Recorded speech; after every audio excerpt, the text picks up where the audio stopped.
Hi, everyone. Welcome to Culture Mavens, to another episode of Culture Mavens. This is Rabbi Susan Nanus with my good friend Tom Teicholz. Hi, Tom. Hi, Susan. So nice to see you. We hope to meet in person and have coffee or even a meal sometime in the next, I don't know, few months, maybe half a year. Anyway. Or experience one of these great cultural events that we're telling people about that hopefully one day we'll be able to experience in person. Oh, that would be so nice. So nice. But in the meantime, I'm going to kick off with a reminder about our very own film series here at Wilshire Boulevard Temple, Through Their Eyes, our African-American film series. And this Tuesday, August 11th at 7 p.m., we will be discussing Hollywood Shuffle, which was written, directed, and starred Robert Townsend, and he is going to be our guest. The artist himself will be our guest with Dr. Michael Renoff to discuss the film. And if you haven't come to any of these Zoom discussions, they're very deep, they're very profound. We actually have a couple African-American participants who really help us frame the experience. And so I hope you'll all join us next Tuesday and watch the film before. And Tom, I know you have your own special film series coming up, correct? That is correct. This is the fourth annual installment of what's called the Teicholz Holocaust Remembrance Film Series, named for my parents, of blessed memory. And it is a film series that we do every Thursday for 1 month in the summer, hosted by the Los Angeles Museum of the Holocaust. And each year, there's a different theme, but it is films concerning the Holocaust. And the first year we did Hollywood Takes on the Holocaust. The second year we did films about the resistance. Last year, we did a wonderful series on the Holocaust in France, co-sponsored by the French Consulate. And this year, the theme is the Holocaust in Italy, and our co-sponsor is the Italian Consulate's Cultural Institute. And the films that we've got, which we will, when you register at lamoth.org at the Los Angeles Museum of the Holocaust website, they'll send you a link and you can watch them a few days before each Thursday and a few days after.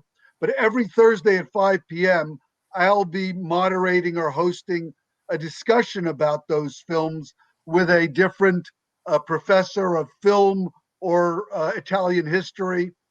And our first film this week is The Garden of the Finzi Continis. I love that film. Beautiful. Yeah, it's won an Oscar for Best Foreign Film, produced by Arthur Cohn, who's in his 90s and still doing well in Switzerland. I emailed with him to get the rights to screen this, and we're going to discuss it. And the following week, we have a documentary that hasn't been shown in LA yet called Syndrome K, which is this amazing story of how a few Jews in Rome were saved in a hospital in Rome by claiming they had a mysterious disease they called Syndrome K, which they told the Nazis was too contagious, and so the Nazis didn't dare to take them away. And then our final film, two Thursdays from this, will be Life is Beautiful, the Robert Benigni film, which you may all remember. So it's going to be a great program. And because this year we've gone virtual, not only can you watch it at home, but your friends all over the country and all over the world can also watch. And I'm really, this is going to be a very special year, and we've got a special collection of films. Well, they sound fantastic.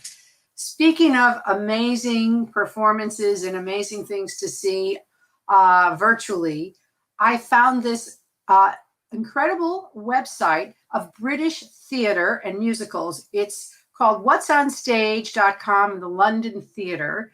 And it has, you just watch everything from the Royal Shakespeare Company. You can watch something from the Old Vic, Jekyll and Hyde, which is one of their hit plays. They also are having, they have an opera there, and they're doing Leonard Bernstein's Trouble in Tahiti. And you can see these at any time. You can just log on and watch them all. And they have all the performances of Cirque du Soleil. And this is just a few. I mean, I can't even tell you all the different listings they have. They're all free. You could spend the next 6 months watching all these amazing shows. And so this is British theater. And a chance to brush up your Shakespeare. Yes, absolutely. Well, you know, last week I talked about these various dance short films. And because I talked about it, apparently I'm now becoming an expert on them.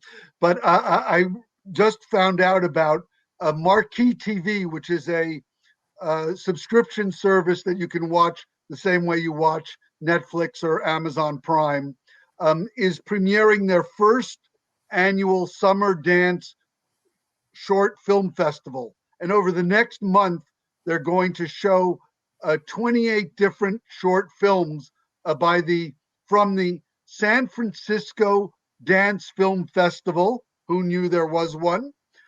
From the Screen Dance Festival, and from the Scottish Ballet. And I've already watched 6 of these films, which range from 2 minutes to 6 minutes to 13 minutes, but they're all, as they say, short. And they're quite amazing. It's really striking what the human body how it can move, and the music, and particularly in this pandemic time, the way they interact with empty space is quite striking. So I recommend that. Well, that sounds fantastic. I know a lot of people love dance, and they look forward to your recommendations. And did you go to the ballet a lot? You know, I went with my mother to classical ballet, and I only started seeing modern ballet really when I was in my senior year of high school and beginning after college. But for whatever reason, it speaks to me, and it takes me out of myself, and I really enjoy it. I will mention that I did discover Marquee TV has it, but it's also available just on YouTube. There is a performance of this ballet called Bye, B-Y-E, that's by the Swedish choreographer Mats Ek, and it stars the French ballerina, one of the greatest ballerinas, Sylvie Guillem, very late in her career. It was filmed in 2011. I think she retired in either 2012 or 2015. And it's just her. It's a solo piece, and it's really amazing. I highly recommend that as well. Thank you. Thank you. Well, I have another recommendations from Temple Emmanuel's Stryker Center. And as I said to Tom, they must be spending a lot of money to get all of these big names. And as I said to Susan, I look forward to when our own new center is opened, and that we hopefully will find people to support the programming there, and we can have the most excellent cultural programming in the country. And the Stryker Center can say, I don't know how those guys do it. Yes, we're looking for sponsors. So actually on Tuesday, August 11th, but before our film series, this is at 3:30 LA time, 6:30 their time. Sheila Nevins, who is a big executive at HBO, and she actually runs their whole documentary series. She's going to be with Judy Gold, the hilarious Jewish comedian, in a show called Cocktail Hour with the best friend you never knew you had. So this is free. This is on Tuesday afternoon. So if you need a good laugh, this is something from the Stryker Center. And they have some very impressive people. Of course, they all live in New York, which makes it easier. to But just. but of course now with Zoom, doesn't matter where you are. So there's all kinds of possibilities. But I will just a little correction. Sheila Nevins is no longer at HBO. Was she Uh, retired? uh, no, she hasn't retired, but she left HBO and she has moved her tent elsewhere.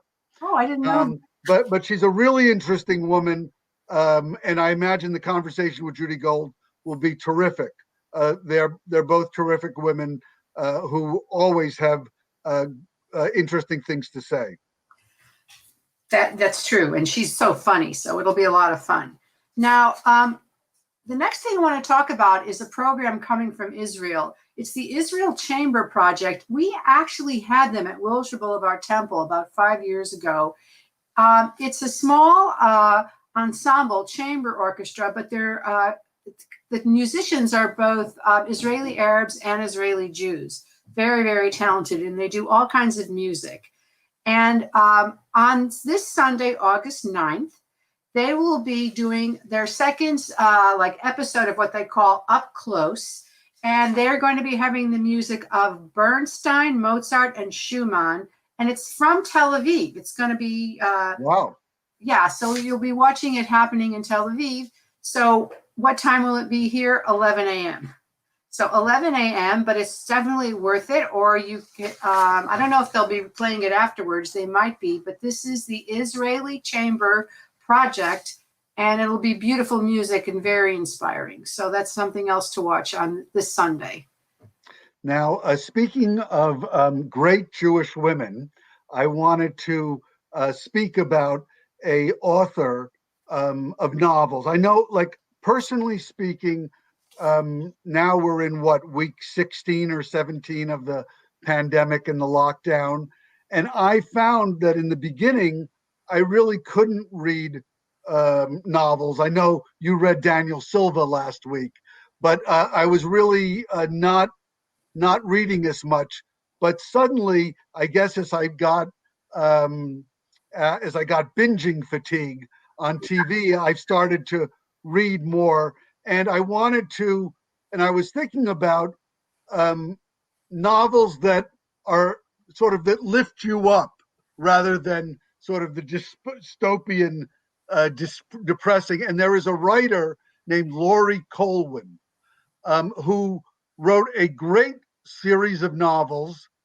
She passed away, unfortunately, very young at age 49. And so you don't hear her name as much, but she did an amazing thing. She wrote novels called Happy All the Time, The Lone Pilgrim, Family Happiness.